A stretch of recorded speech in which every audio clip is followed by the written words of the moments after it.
Hello guys, welcome back to our channel. आज हम explain करने जा रहे हैं न्यू एनिमी सीरीज जिसका नाम है लॉ ऑफ हेवन।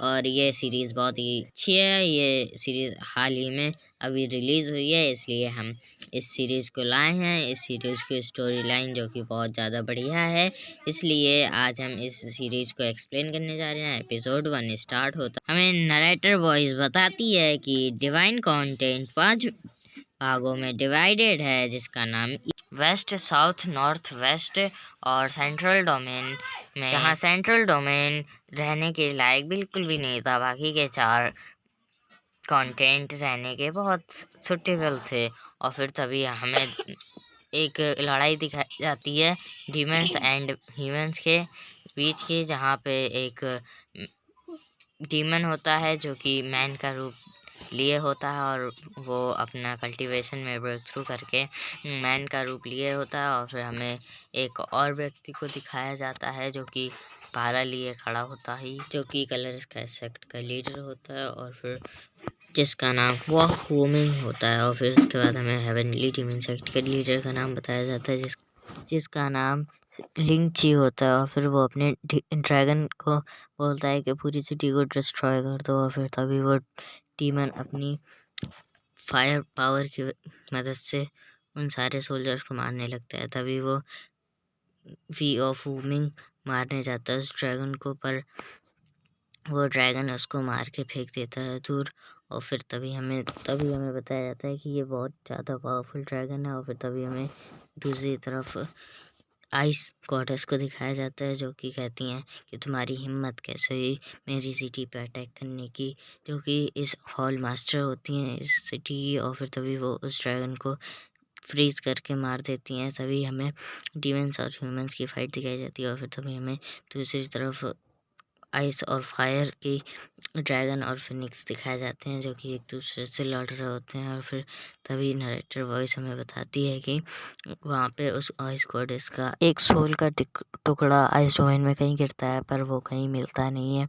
और फिर हमें 200 साल के बाद का सीन दिखाया जाता है, जहाँ पर हम देखते हैं 2 व्यक्ति एक व्यक्ति पर तलवार पॉइंट कर रहे होते हैं। और फिर हमें पता लगता है कि लू क्लैन खतरे में पड़ चुका है। लू क्लैन का सेकंड मास्टर बहुत ही लालची किस्म का इंसान है, और फिर उसने अपने बड़े भाई लू जैन को मार कर उसकी गद्दी हथिया ली। और फिर हमें वहीं दिखाया जाता है सीन जहाँ पर वो व्यक्ति भाग रहा होता है। और फिर हमें बताया जाता है कि यही लूजियान है जिसकी गद्दी छीन ली गई है। और फिर वो कहता है कि तुम भागो मत भाई, क्योंकि अब तुम्हें ज़्यादा दिक्कत नहीं होने वाली है मारने में। और फिर वो उसके पेट में तलवार भोंक देता है। तभी हमें एक और जगह दिखाई जाती है जहाँ पे बारिश हो रही होती है। और फिर वहीं पर हमें सीन दिखाया जाता है एक ड्रैगन का, जहाँ पे उसके मुंह से पानी गिर रहा होता है। और तभी हमें कुछ लोग दिखाए जाते हैं जो कि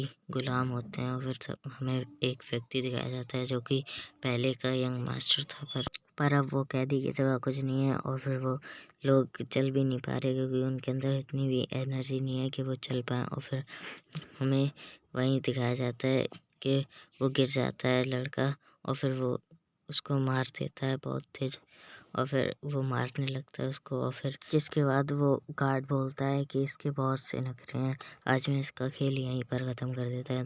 तभी वो दूसरा गार्ड कहता है कि आज यंग मास्टर कहीं से आ रहे हैं, इसलिए आज कोई खून खराबा ना हो तो ये बढ़िया है। और फिर तभी उसे एक व्यक्ति उठाता है और कहता है कि इसके बाद वो बोलता है कि मुझे यंग मास्टर पर पूरा भरोसा है, वो कुछ ना कुछ करेंगे। और फिर एक लोग बोलता है कि यंग मास्टर पे हमें पूरा भरोसा है, वो इन लोग को सबक ज़रूर सिखाएंगे।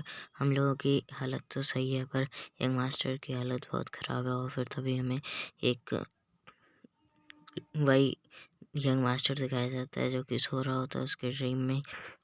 उसके फादर को वो मार रहा होता है, और उसने उसके फादर को मार दिया होता है। तभी उसके फादर बोलते हैं तुम्हें और तुम्हारी बहन को जिंदा रहना होगा। उसके बाद वो मर जाते हैं। तभी उसको गुस्सा आता है, और फिर वो कहता है कि तुम्हें मैं जिंदा नहीं छोड़ूंगा। और फिर वो अपनी फास्ट स्पीड टेक्निक की मदद से उस पर हमला करता है, पर वो अपनी 2 उंगलियों की मदद से ही उसको मार देता है, उसको पीछे फेंक देता है। तभी वो अपनी मल्टीपल हैंड टेक्निक की मदद से उस पर हमला करता है, पर वो कहता है ये तो बच्चों का खेल। और फिर वो अपनी स्वॉर्ड की मदद से बहुत सारे एक फॉर्मेशन बनाता है जिससे बहुत सारे स्वॉर्ड्स निकलती हैं, और फिर वो उसकी फॉर्मेशन को टूट देती हैं और फिर उसको भी लग जाती हैं। तभी वो कहता है कि ये तो सपना था, और फिर वो उस बुक को रख के फिर से सोने लगता है। तभी वो एक व्यक्ति आता है जो कि कहता है कि तुम अभी यंग मास्टर नहीं रहे तो उठो, और फिर अपनी लात से मारने लगता है, पर वो उसकी लात पकड़ लेता है और अपनी जंजीरों की मदद से उसको बांध लेता है। तभी वो कहता है कि तुम मुझे छोड़ दो वरना यंग मास्टर तुम्हें नहीं छोड़ेंगे। तभी वो उसको और टाइट कर लेता है। तभी वो कहता है कि तुम्हें क्या, वो तो उन मासूम लोगों को मारेगा यंग मास्टर। तभी वो उसकी जंजीर को छोड़ देता है और फिर वो कहता है कि मुझे पता है तुम किस लिए आए थे, इसलिए मैं चल रहा हूँ तुम्हारे साथ उन लोगों की प्रैक्टिस करवाने के लिए। और फिर वो लोग बाहर जाने लगते हैं। तभी हमें एक बच्ची दिखाई जाती है जो कहती है भैया मुझे बचा लो। तभी वो जेलर कहता है कि ये खुद की मदद नहीं कर सकता, तुम्हारी क्या करेगा। और फिर वो लोग जाने लगते हैं। वो बच्ची निराश हो जाती है और फिर वो लोग बाहर जाने लगते हैं।